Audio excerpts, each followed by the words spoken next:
One of the benefits of being subscribed to this is that whenever we're live, we're live. It's about 5 o'clock, 5:03 in the morning. I'm up. Sometimes I want to mix things up. I'm changing.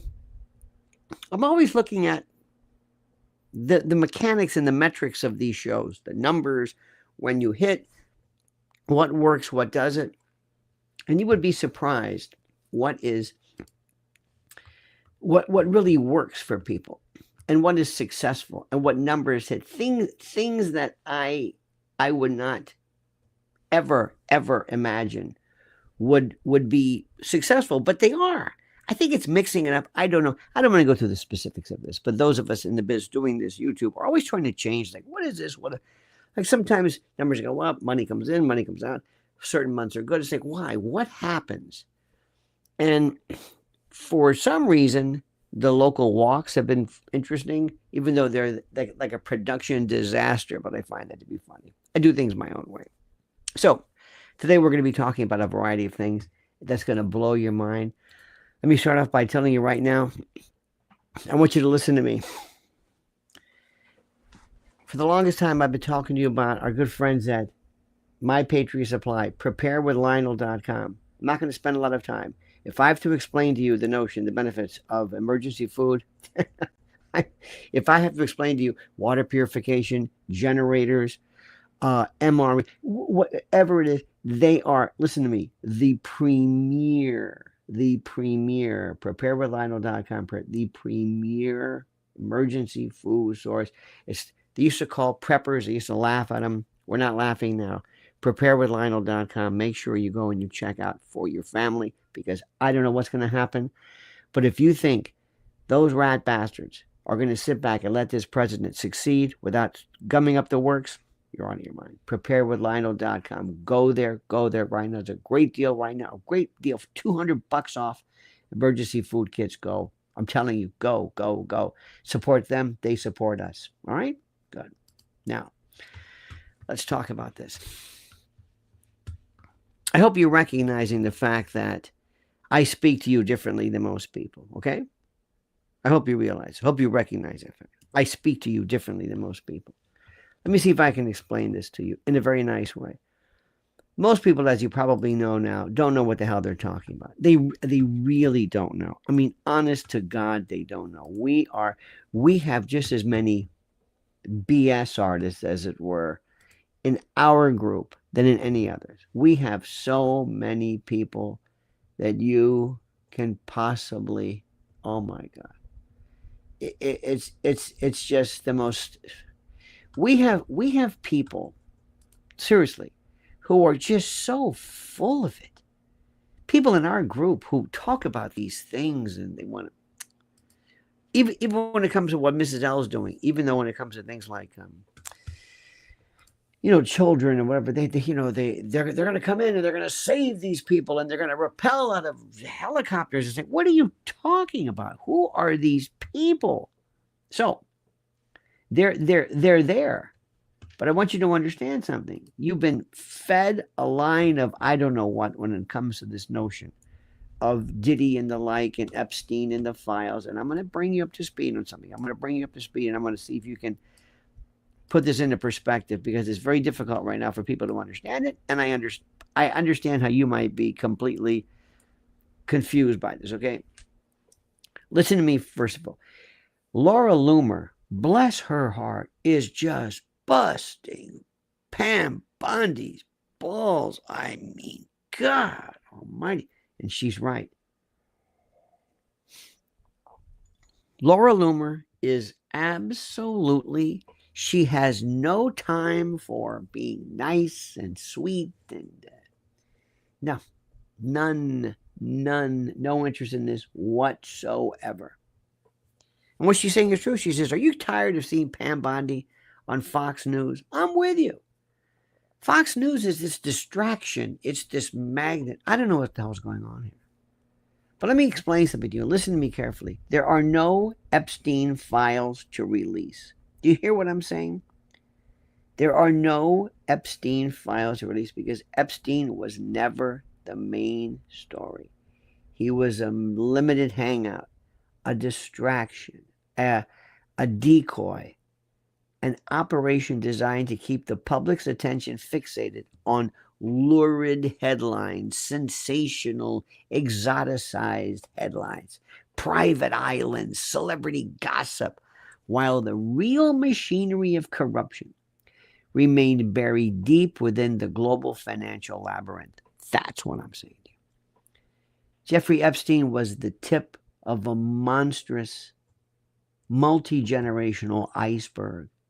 And an iceberg, I guess, construction from shadow banking networks, offshore accounts, shell corporations, and covert credit systems used by elites you've never heard of to launder trillions of dollars.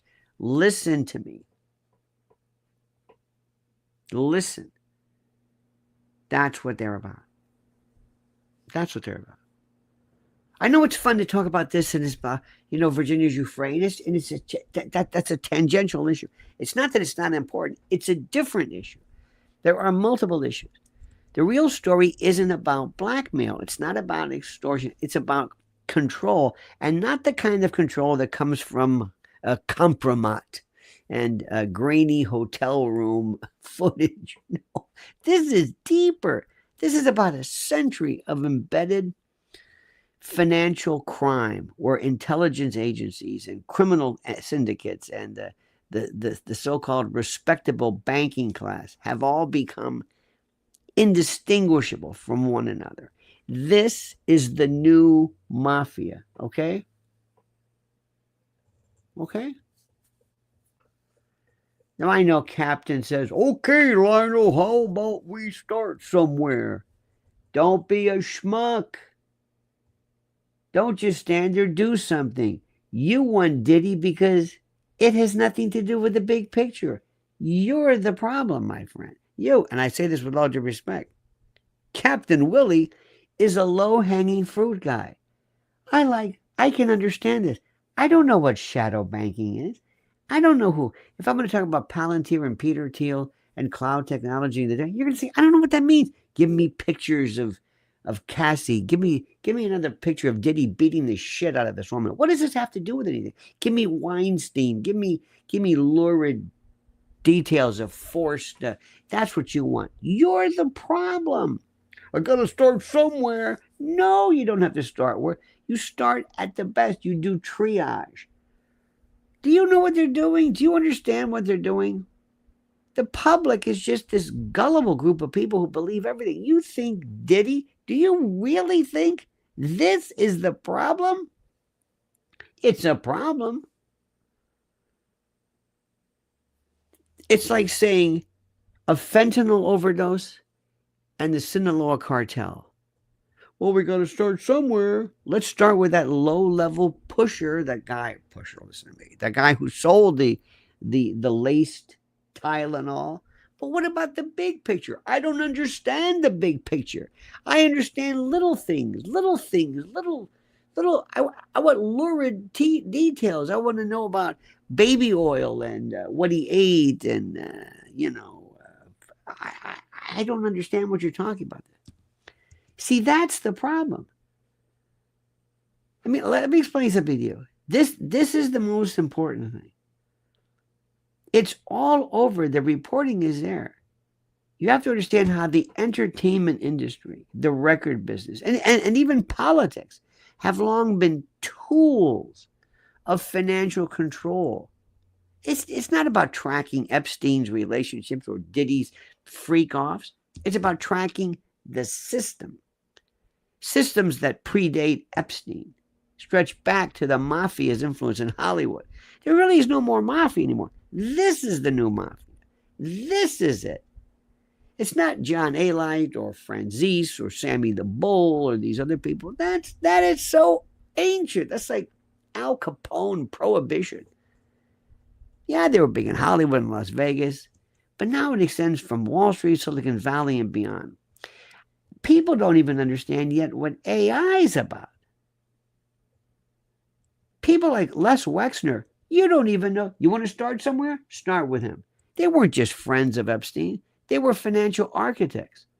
Go down the line, the Diamond, the Pritzker family, the usual suspects, all part of a sprawling nexus where money laundering isn't a crime, it's business as usual. And I mention these names because they're the biggest names. Elon Musk, Trump. Do you understand what Eric Trump is doing and what the Trump family is doing with cryptocurrency? If it were anybody else, you'd say, hey, this isn't right.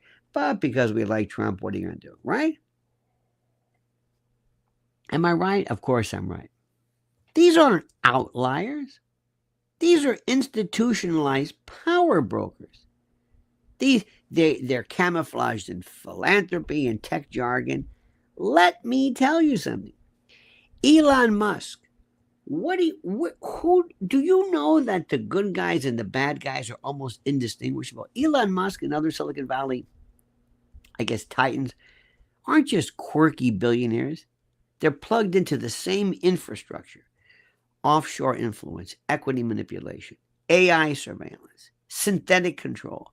The new mafia doesn't wear pinstripes or, carry Tommy guns in a violin case. They run hedge funds and serve on NGO boards. What do you think USAID was? And when Pam Bondi says, I've got some files, spare me. Spare me. I mean, they don't host. Am I making sense to you?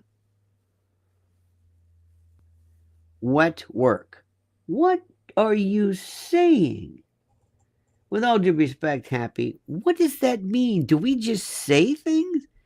It's not just you. People they don't understand it. They say, what work? DARPA, Epstein, Lolita Express. Just what?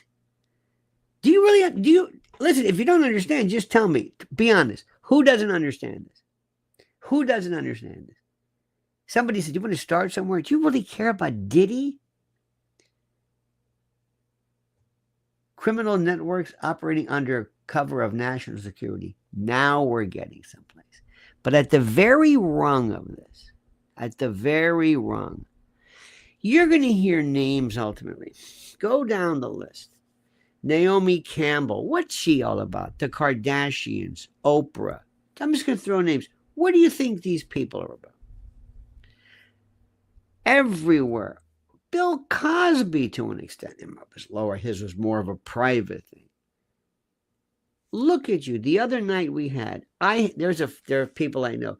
You missed the whole point of the Met Gala.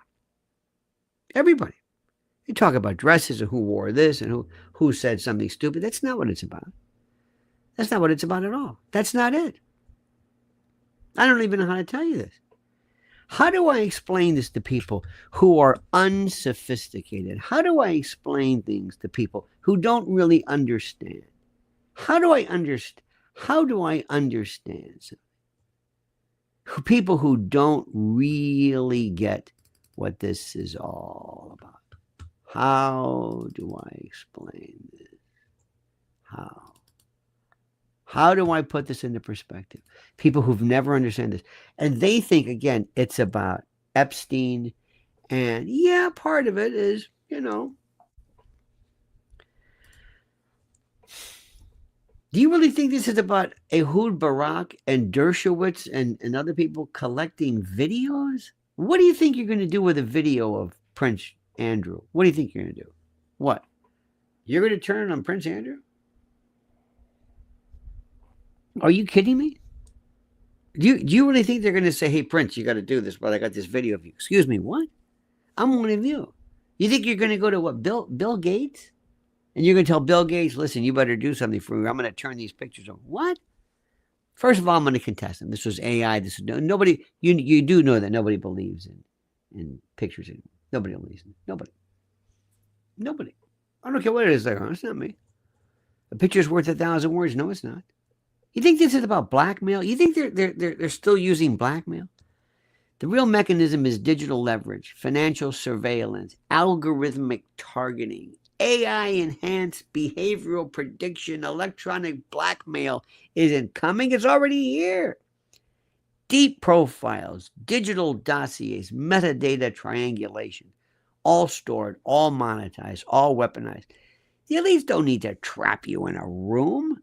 They already own your data, your debt, and your digital identity. Do you think anybody cares about you and what you're doing in a hotel room? I mean, seriously, are you kidding?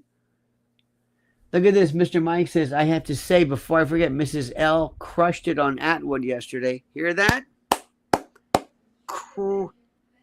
Crushed it. Absolutely. Reptilian humanoids. Happy. Is this David Icke stuff? Seriously. Do you believe in this David Icke reptilian? What? What? I'm talking about reality, and you're talking about reptiles? And then what? Amphibious royals? What are you talking about? I've got to pull people back into the bus. What are you talking about? Epstein was used to create a choke point, to keep the story manageable and the outrage contained by focusing public, interest and fury and anger on one man. The system protected the architecture, the whole. The media played along, and it amplified all this salacious and scabrous and concupiscent, the details. But ignoring the banks, private equity funds, the real estate trusts, and the multinational conglomerates fueling it all. That's what it's about. You were looking down here. Nobody cares about this. I mentioned this last night. In the mob, we had porn. Remember that guy DB? The one that Gotti supposedly whacked because he didn't answer his call or something. Anyway, D. Bernardo or whatever.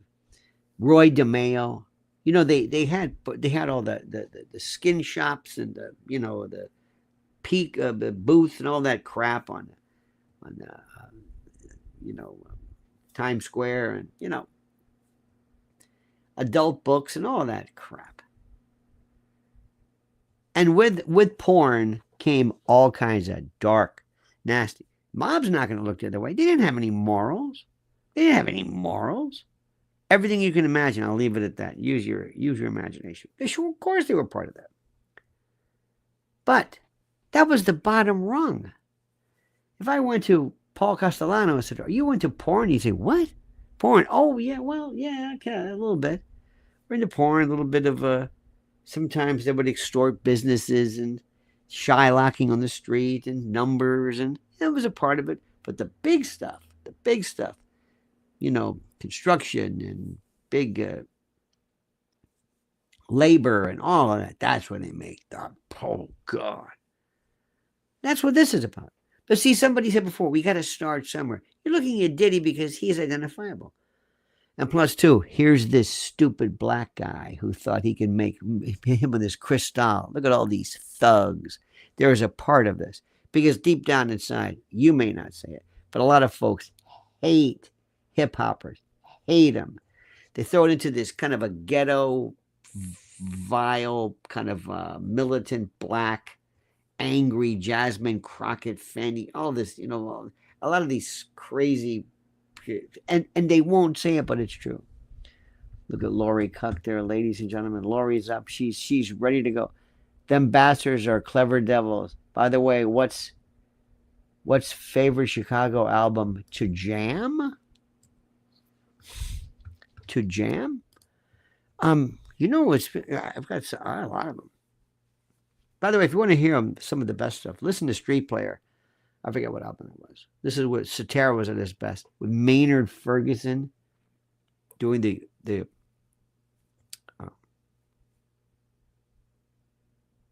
trumpet solo. Also, Donnie Denkus, who picked up for Chris Pinnock. It's terrific. But thank you for that. You see, this is the thing which we need to get a hold of.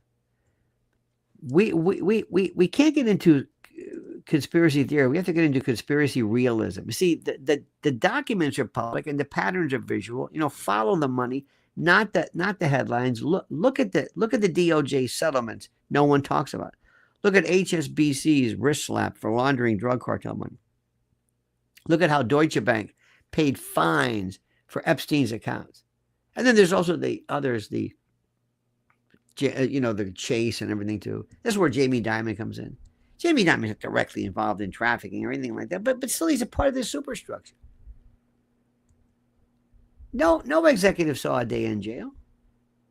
But we're talking about Epstein, the diaries or something, the black book. Epstein was disposable. He was a pawn. He served his purpose. He was removed.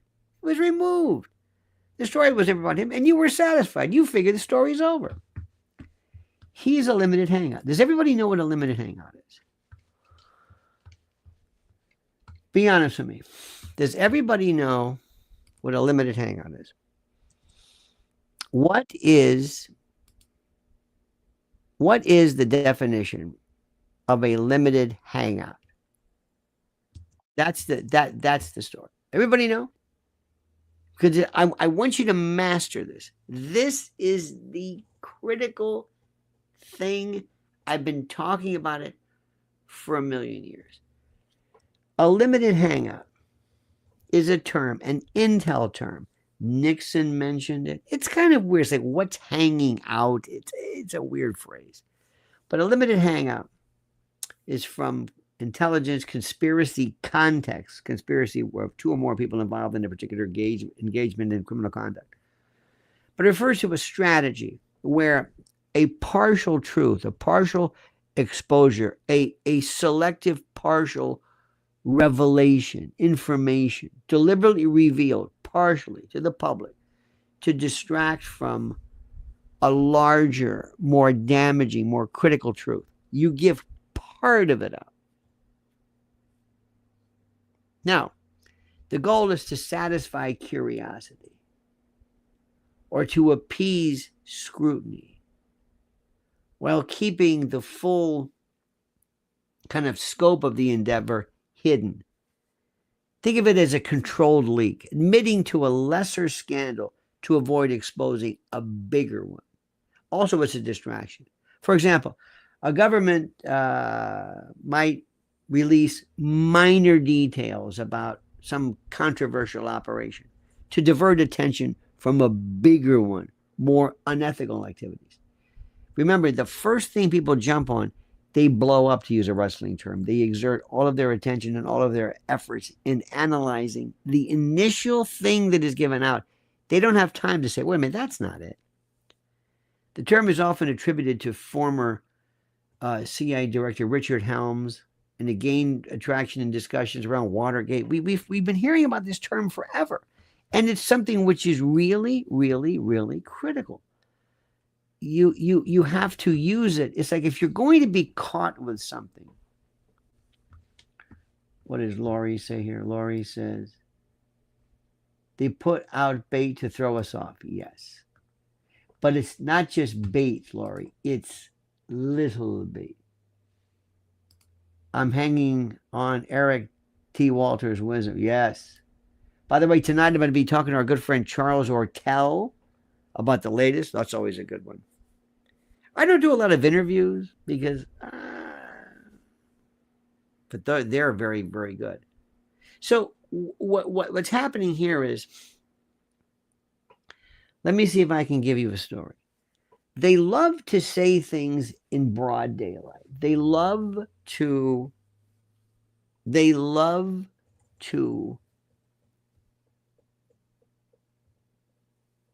proceed with, how do I say this?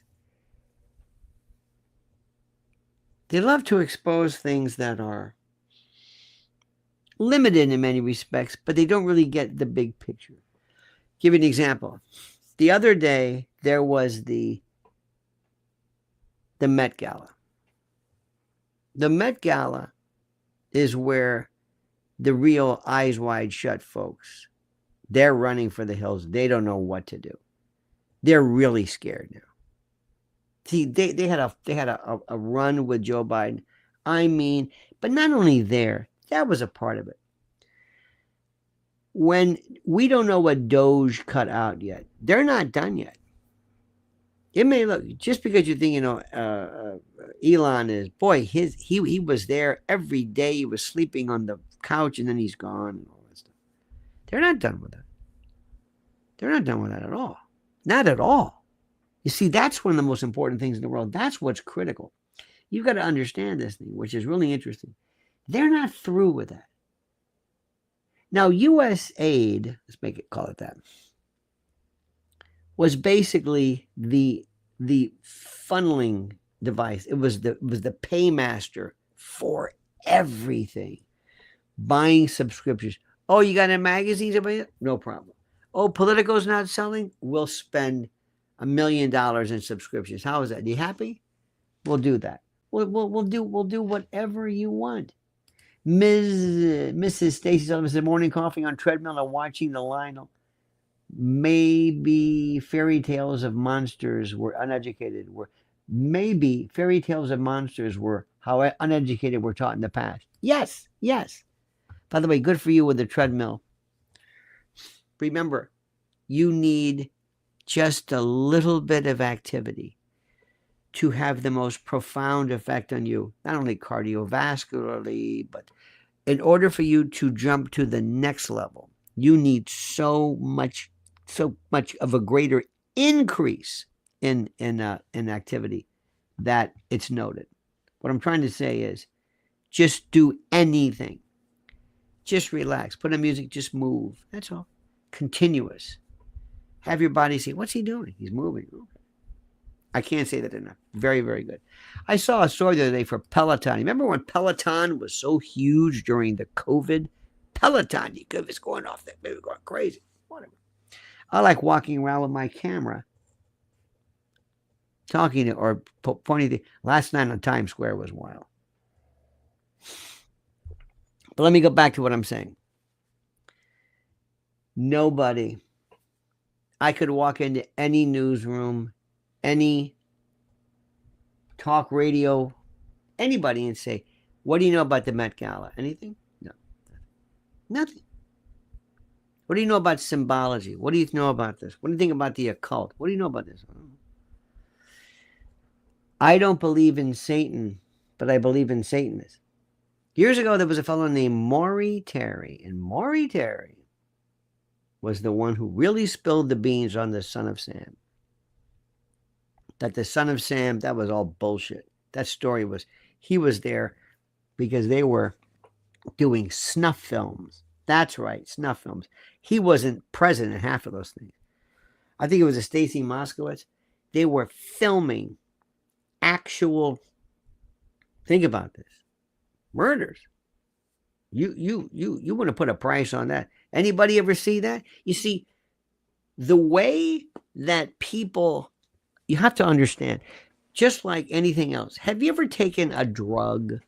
Let's say you have a pain. You take a couple of Vicodin or something, or Percocet, or whatever it is. And at first you take it, the first day you think, wow, this is, man, oh, Jesus. And then you realize, I need 2 of them. Why? Because my body has built up a resistance. Well, that's what this is. A friend of mine told me something years ago. He was very much involved in this. In fact, he told me a lot of what goes on behind the scenes. And I got to clear this up for purposes of YouTube algorithms. But there was a woman, you would know her name. And she made this statement. She says, the only person, she looked at men, she looked at relationships as almost like scalps on a wall. Something shocking, something, whatever it was. Because she was just bored with it. Relationships? No, because I'm at this level. She made a statement. And she said something to the effect that the person that she was the most interested in, the person that she was the most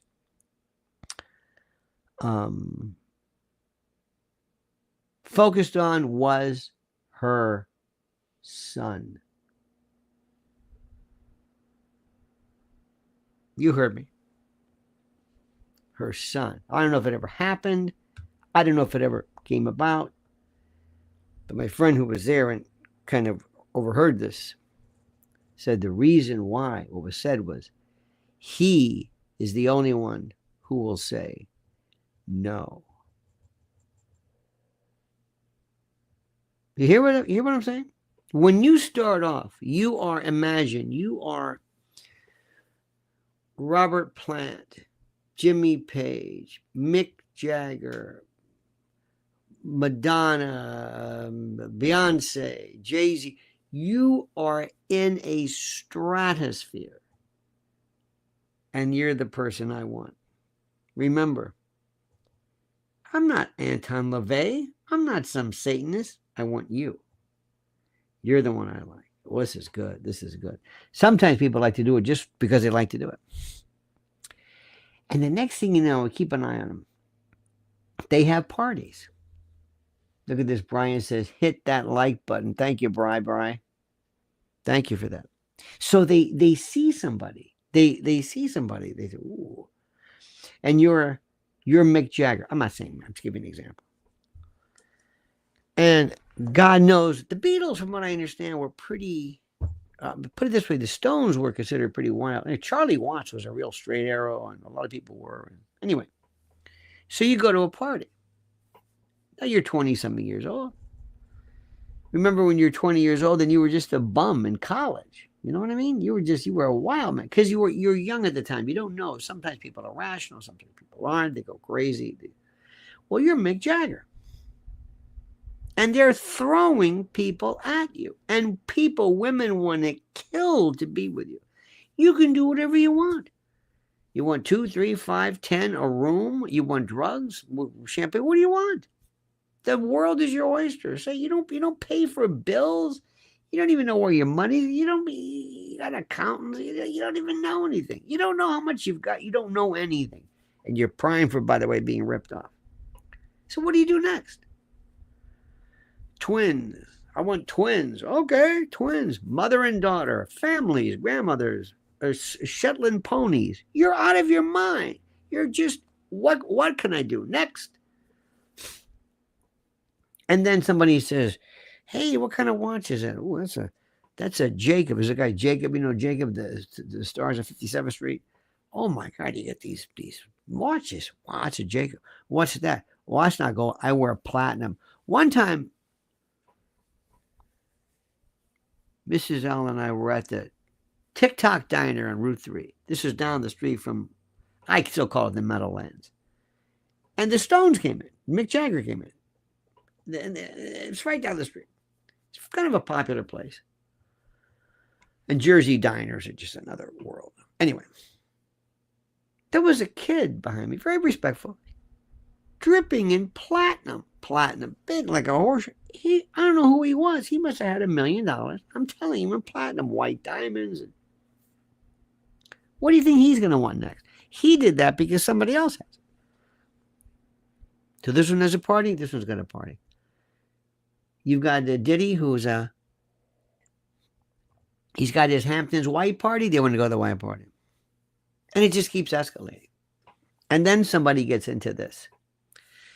Abramovich, spirit cooking, occult, Satan, mysticism, symbology, whatever the hell it is. You wear horns, I wear 2 horns. I've got this. Marilyn Manson. Oh, that's good. Alice Cooper before that. It just keeps, it's all artificial, but the momentum. And then people get involved in other stuff too. And then the trafficking, before you know it, all of these people can say, I didn't have anybody come here. Against their will, it was okay, fine.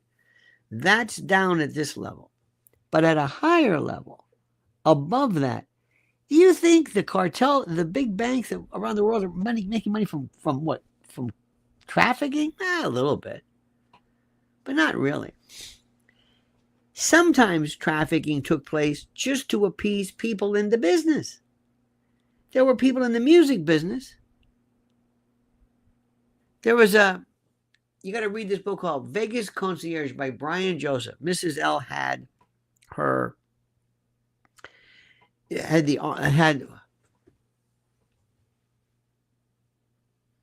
is her name again, honey? Or Angela Williams. You can't believe the stories. But that's down here. It's big. It's important. It's huge. It's down here. Up here at the top. Give me somebody. When you're Peter Thiel and you own Palantir or you're Elon Musk, do you think Elon? I mean, do you? And I'm not saying they're doing anything that's illegal, but you're talking about perhaps trillions of dollars of defense and money, and if I'm Elon, I'm going to shake hands with this guy. I'm going to know this guy and this guy and this guy, and I mean and the real people are the ones you've never heard of. This is where it's all about. The thing about organized crime in particular from day one is they have to make money. They have to make a lot of money. And the more money they make and the more legitimate it seems, the better. What better way to get into it than entertainment? From the days of Lou Wasserman and MCA to Morris Levy. Yesterday I did a little tour. It was walking in front of the Brill building right there on Broadway. Jack Dempsey's used to be there, right there. Tommy James, whom I've met. Tommy James, go look at, remember Tommy James and the Chandels? Look at him in Roulette Records and Morris Levy. Look what they did. This guy was as mobbed up. He was a thug. I mean, a thug, a gangster. And this was Moni, and you know how much money they made? They never stopped. The mob's always been involved in this. But above that, there was Vegas here, but above that, there were international cartels. And then came drugs. Drugs were international. Now you're getting out. Remember before, in the 20s, it was bootlegging. Canada, Bahamas, we basically made it. You bring the molasses in from this, and you did this. Drugs made it international. Telecommunications were spreading out. And when it got bigger and bigger and bigger, do you think for a moment, let me ask you something. Yes or no?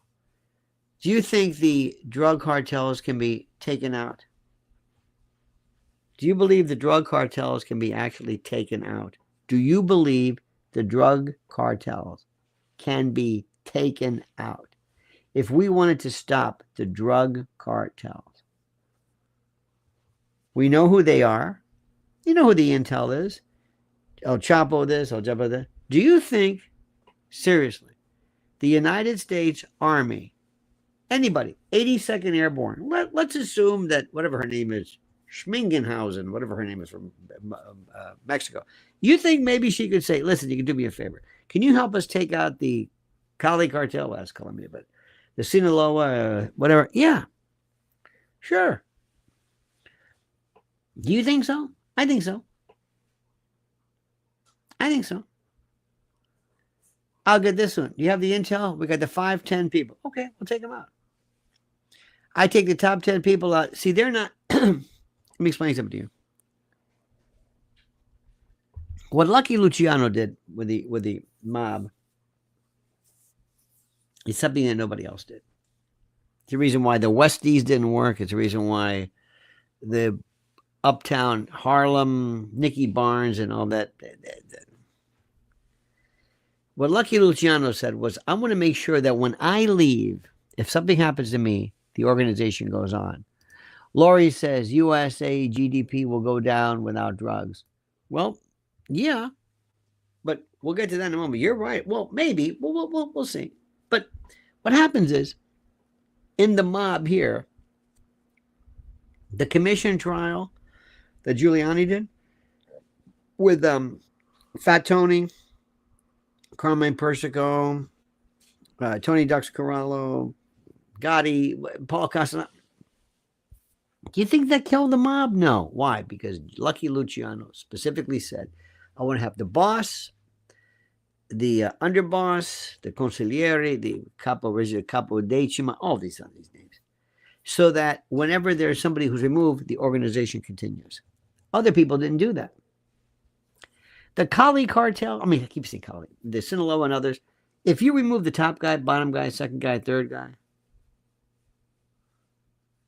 you're going to see organizational problems because you've got people, you've got money, they don't necessarily groom the next tier. They're just protected. They don't worry about organizational handing off. El Chapo. Every now and then somebody gets it. El Chapo. Why Diddy? What did Diddy do? That I don't know. Why Epstein? I don't know. We can talk about this all day. Why certain people are found? Why certain? I don't know. I don't know. But what we need to do is understand that we could take them out. Now, where's that money going? When you have billions and billions and maybe trillions out of totally, there's people being paid off. Everybody's making something. You don't want this to go away. They don't want this to go away. So President Trump has to realize, listen, if I get rid of drug trafficking completely, if it just doesn't exist anymore, that is a $1 trillion, let's say, industry that's just gone tomorrow. It's just gone. All of the derivative people, they're not going to get their cut. The banks, the politicians. Do you know that Miami, you ever been there? Miami was made on drug money, cocaine money. They pump more money. I remember in the 80s. Let me tell you something. Drug money, it was like nothing you've ever seen. I mean, people paid in cash. It's, some lawyers had money counting machines. You had to declare it if it was over $10,000, but they came in, they said, well, fine, I'll pay for it. You don't have to explain where it's coming from. But anyway, there was more money. And in Miami in particular, oh my God, high rises, car dealerships, clubs, nightclubs. It was everybody's disposal. And when one person made it, everybody benefited. When all of a sudden, when you had an apartment building or office, you had cleaning people, then you have the caterers, and you have valets, and then you had other people, and then you had office tenants and real estate, and then everything else. And then everything, because it was booming, people would move in. Retail stores and others, and this, and nightclubs and restaurants, and boom, and tourism. And next thing you know, South Beach was shit years ago. Miami Beach it was like old people went there. Then all of a sudden it changed. So you're gonna end this? Come on. So that's why Pam Bondi's got to sit down and say, Pam, I know you mean well, but be very careful. If you get a couple 100 pounds of fentanyl, okay, we'll let you talk about that. But no, you're not gonna. You don't tell these people that you're gonna get to the bottom of Epstein, because it's not about Epstein, and I don't even think you understand. This is beyond organized crime. There are people who own the world who are not going to let you destroy this. It's that simple. It's not personal. It's not it's business. It is simply business. It is that simple. But listen to this important news, which is still critical. Are you drowning in debt, struggling with credit cards or medical bills or personal loans? Well, you're not alone. There's help, real help available right now. National Debt Relief is one of the top-rated debt relief companies in America, helping thousands of individuals like you break free from overwhelming financial burdens. For anyone owing over $10,000, National Debt Relief may be able to reduce that debt by up to half or even more. No bankruptcy, no new loans, just a smarter, faster way to financial freedom. Here's how it works. Step 1. You submit the form at No Debt with Lionel. Just go there right now. Step 2, a representative will call within minutes to discuss personalized options. In step 3, they'll create an affordable plan tailored to your individual budget and timeline. Many clients become debt-free in as little as 24 to 48 months, paying less than they owe and avoiding years of stress and interest. And the consultation is completely free with no obligation. So what are you waiting for? Why keep dodging calls and watching interest stack up? So go right now to NoDebtWithLionel.com. That's NoDebtWithLionel.com. This could be the turning point, the step toward peace of mind, control, and a fresh start. NoDebtWithLionel.com. Go now. It's very easy to talk about this sometimes. It's very easy. But like I was telling you the other day, when I was hearing somebody on a show talk about the Met Gala, I'm thinking, don't you recognize anything at all? No. Or better, you do understand the business of the Pope, right? The number one issue about the Pope is very simple. Was Francis the Pope? What are we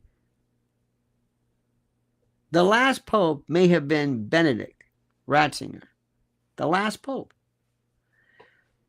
Francis may be an impeded see, S-E-E, like the Holy See, the see from like the seat. They're the munus versus the, what is it, versus the magisterium or whatever. There's this distinction between the papacy and the, anyway. I was listening to a show there, and somebody was saying, well, it's easy, you know, the Cardinals are going to get together and they're going to, you know, do their thing. They're going to meet at 7. Then they're going to see if they got black smoke. It's like, schmuck. How many Cardinals are there? They can't have more than 120. There's 135. Do you have a quorum? How many do you need to have a quorum? 3. But they actually they have to be real popes, real Cardinals, I should say. Lori Cuck says, I went on airboat in Florida. The driver said they used to find square cod in water. Interesting. I don't know what that means, but maybe that's a square cod in the water. Maybe there were perhaps bales. I don't know. I'm reading too much in this. I don't know. I don't know what that means, but thank you for that. What if the Catholics, what if all of this was just a waste of time? What if everything had been done ahead of time? What if, and this is important, what if there was a for lack of a better word, just this non-pope? How do they pick up? Do they say habenum and papam, whatever? We have a pope, or the pope is dead? But yet these morons are talking about, well, they're going to meet at 7, 4 till 7:30, then they have lunch, and then they put the white smoke. It's like, no, that's not it. They have no idea. They think they can just jump in and talk about the papacy. Because they don't know anything. They're looking at the Met Gala saying, do you understand what's going on? Do you understand symbology? They don't know what's going on. The biggest decoy that we have, the biggest impediment to the truth are the people, the idiots who work in the business, the people who work in news, the people who work on radio, the people who work in TV, the people who don't know any better. Do you hear what I'm saying? They don't know anything. They don't know anything. It's the most incredible thing in the world. I heard somebody the other day say something. They was talking about this woman who was trafficked, and she's telling her story. And this numbnuts comes forward and says, excuse me, where was your mother? And this woman looks at her like, what? Where was my mother? My mother sold me. And again, you get these people to say, do you not understand what's going on here? No. Do you think there's fault involved? Well, my kids would never do that. You know, we Mrs. Ellen and I have to always decompress. We are surrounded by idiots. Seriously. Very good people, but some really stupid people. I mean, really stupid people. People who are incurious. People who don't want to go the extra mile. People who just...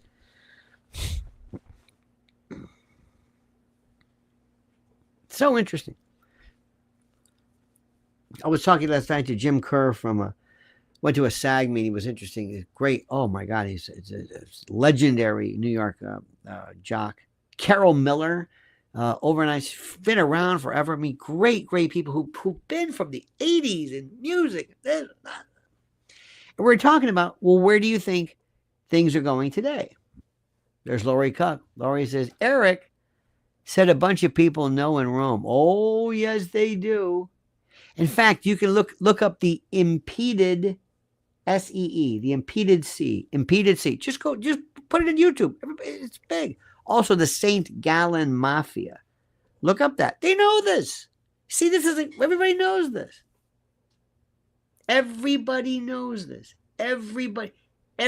But before I jump into a subject, like that right now, last night, the Knicks beat the Celtics.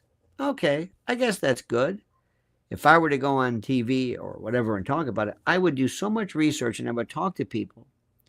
And I would say, tell me what this means. I wouldn't necessarily assume that I know what it means because I know what number. I know this number is higher than this number, so this one won, and this is the first of the series. No, what is the history behind this? What does this mean? I got to tell you another story. You're going to love this. There was a piece I did the other day. Not a piece, excuse me. I didn't do a piece at all. I forwarded it. Brian says, "Are you back on the radio this weekend?" Every weekend, Saturday and Sunday. Every weekend, absolutely. WABC, 2 to 5 a.m. All the I love when people say it's overnight. It's like 24 hours a day. Get my work done during the day. Look where I'm right now. I love your ambulation in Hell's Kitchen. Thank you, Raul. Oh, I like that ambulation. Very good. And perambulation and locomotion and peregrination. So anyway, so there was this meme or this picture of, they said, this is a man's thinking, and it was just a straight, like a railroad, you know, with this. The other one was, here is a woman's thinking. And somebody got offended or something. I want you to understand something. And I don't care if you like it. I don't care if you don't like it. It doesn't matter to me. I don't care. I mean, I want you to like it, but if you don't, it's okay. Women and men are so different. Years ago, I said, women are crazy, men are stupid. And I meant that. It was almost like in passing. And I wasn't the only one to say it. I think this thing called parallel development. Other people said versions of this as well. And what was interesting about it was that I have seen some of the most circuitous lunacy I have ever seen in my life. And I want to tell you something else I've noticed. And this is the most important thing. This is the most important thing. And I am seeing this like you cannot believe. And I'm going to say this. And if you don't like it, I don't know what to tell you. When men get older, they get older. Oh, sometimes they get crazy. Sometimes they go middle-aged crazy. Sometimes they go after the secretary and the thing. But for the most part, men get older. Men do not start to believe that they're more handsome than they used to be, or that they're sexy. And look at us. Look how great I look. I'm 70 years old and I look great. You know, I just don't see this. Maybe occasionally, but not really. Men do not grab their phones at the age of 68 and say, I am the hottest thing. It's alien. It's alien. Again, they might say, hey, look at us. We're partying, whatever it is. But I don't mean, no. Look at me. Look at me. I swear to you, I'm trying to think of a name of it. Maybe our friends, the Germans, can come up with this. But it is a form of like immaturity, or like the second childhood. It's like a second adolescence. I'm going to tell you something. I want you to listen to me. Again, turn off if you don't want to hear this. If you don't want to hear it, this may offend you. I'm just warning you now. It may offend you. I believe, you know that movie Mean Girls? Mean Girls, Tina Fey. I think it was one of the most important. I kind of saw it, maybe, at least in theory. I didn't really sit through it, but I kind of get the gist of what it is. I think there were a number of young ladies, I mean this, who were either scarred, who lived their life, like, you remember Janice Ian at 17 or something, maybe when they were younger, maybe, I don't know what it is. I don't know what it is. There was a real need to be beautiful or sexy or hot or this. I don't know. I can't explain it. Men don't have that. Men may have other things as well, but not like this. With the introduction of the cell phone and filters and all kinds of surgeries, and there is a second, not a childhood, but a second adolescence that I am seeing. Cut Up says, did you get your package? No, I haven't. No, as you asked last night, Cut Up, we will let you know. We will get to that package. We're a little busy, but thank you very much. I'll let you know immediately, but thank you. As soon as we get it, I will let you know. But thank you again. I cannot thank you enough. Something happened, and I don't know what it is. And all of a sudden, I'm seeing this. There is this chance to not relive, but to live a framework, a piece of time that never existed in people's lives. Raul says, I love your perambulation to Hell's Kitchen. Well, thank you, sir. Again, I appreciate that. With this, I'm seeing an insanity I've never seen before. It's like 50, 60-year-old, 70-year-old women who are saying, I'm going to live kind of a, I don't know what it is, a Sex of the City, or I'm going to be I see it. Go to any event, go to a bar, go to a wedding, go to anything involving festivities or dance. I'm telling you, I've never seen anything like it. And it seemed to potentiate and unravel and disconnect a part. I'm not saying everybody, of course, but more than you can imagine. You either understand what I'm saying or you don't. I've seen it. I've absolutely seen it. I'm also seeing, for example, in the world of YouTube, in a weird, I see a lot of this might be the greatest psyop ever, a lot of great tales of men in uniform, serving military, SEALs, this guy Sean Ryan, and I was Delta, I was SEALs, I was SEAL Team 6, and this and that, and a lot of that, equating masculinity and maleness, not with patriotism, never patriotism. It's like, look at me. I went out with an M4 with this, it came out of the thing and I shot in the Kango Valley and blah, blah, blah. Because people want to be a man. Lori Cook says, I watch rock concerts in pre-1995 and cry for what's been destroyed by the cell phone. Oh, yes. But let me tell you something. Lori, remember this. It's not the cell phone. It's the camera. Not the cell phone. The cell phone, when the flip phone came, remember that with the tack lines? It was great. Hello? What was it? It was not just a phone. Cell phone's great. Smartphone, now we're getting into it. It's the camera. It's the camera that does it. Yeah, I am telling you. So I'm dealing with a world where I'm trying to explain to somebody something, and they're too busy looking at themselves. Let me ask you a question. When I was growing up, okay, we had, if you wanted to see what you look like, we had a bathroom mirror. Thank you, you're right. Thank you, Lori. We had a bathroom mirror. People might have had a mirror, maybe like in the living room or something, like maybe like a decorative thing, but it was in the bathroom. It was a bathroom mirror, medicine cabinet. That's it. Maybe a reflection off of something. Listen to what I'm saying. We never had a mirror. You didn't know what you look like.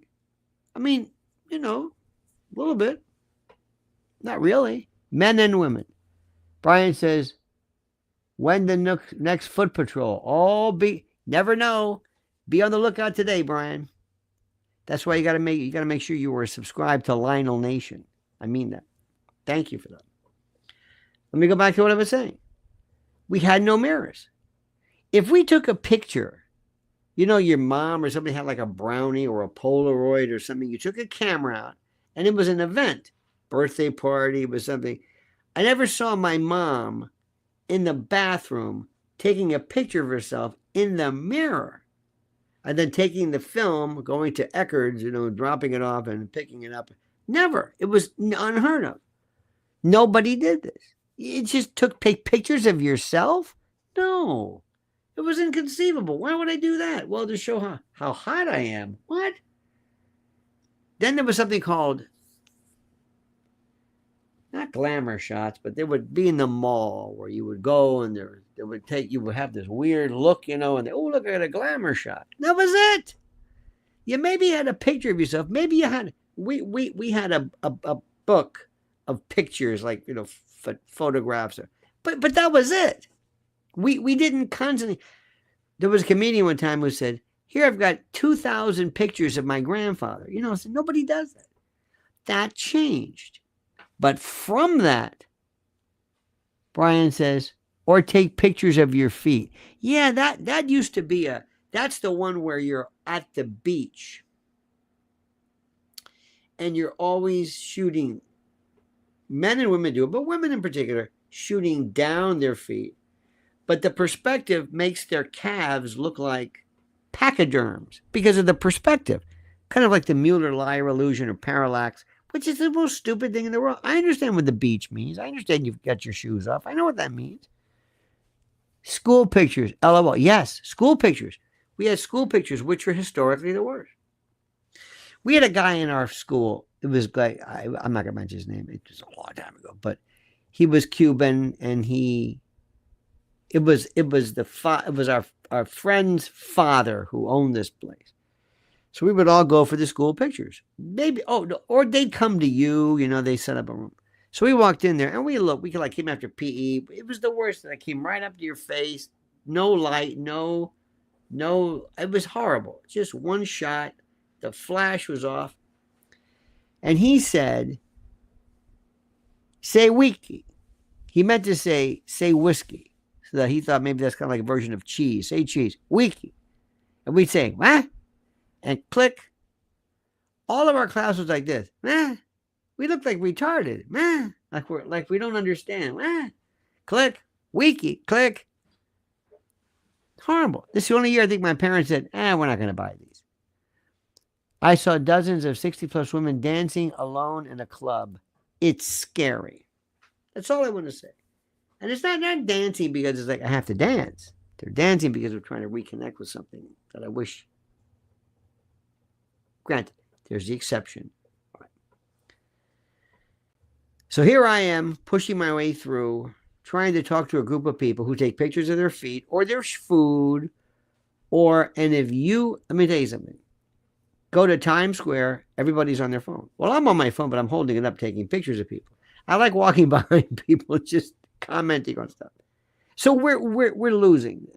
So I'm trying to explain to you, no, it's not about. And if I get anybody's attention regarding Epstein or whatever, at least they're paying attention, but they don't really understand the big story. They don't understand the whole story. They understand part of the story. They understand just the sex part, but they don't understand anything bigger. Does that make any sense to you? I hope it does. I hope it does. I hope, like, to God, it does. So Wake Up Chatter says, State Fair dress-up photos. My mom values mine. Yes, the State Fair, we would dress up in those, like, Victorian outfits and the like. Thank you, Cut Up. Raul, Lori, Brian, thank you so much. Let me see. Yes. Mrs. Stormy Stacy, excuse me, my eyes are terrible this morning. Thank you so much, all of you great, noble people. Don't forget to follow Mrs. L at Lynn's Warriors. Check out her interview with Sean Atwood. Fantastic. Maybe a live at 5. Make sure you subscribe to Lynn's Warriors. And she is like you can't believe. She's got to give you a breakdown of the event we had for the Warriors at the Cutting Room. It was incredible. In any event, dear and great and loyal and beautiful and groovy friends, thank you so much. Have a great and wonderful day. Thanks for joining me this morning early. I just figured I'm going to jump on now. I'm not going to wait till 9. I want to do this now. I feel like talking now. So that's why you should always remain subscribed to Lionel Nation. All right, dear friends, have a great and glorious day. See you later. Don't forget the monkey's dead. Show's over. Sue you. That.